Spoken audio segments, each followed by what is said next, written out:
Dạ alo, có ai không cứu tôi với. Một mình tôi vào nghề bất động sản, bây giờ tôi thấy lạnh cả sống lưng luôn. Giờ sợ ma này, sợ khách này, sợ cả KPI luôn. Cô nghề bất động sản dễ lạc đường lắm cô ơi. À, ma.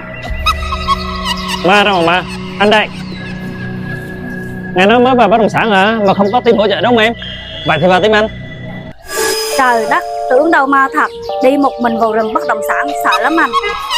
Không muốn gặp ma thì về team họ Hoàng. Có quy trình, có đào tạo, có người dẫn dắt.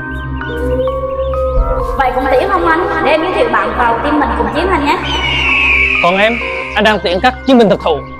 Ai thích nghề bất động sản mà chưa có định hướng rõ ràng thì liên hệ anh ngay. Vào team thì khỏi sợ ma mà chỉ sợ chốt mỏi tay. Vào nghề bất động sản đừng đi một mình. Có team họ Hoàng dẫn dắt.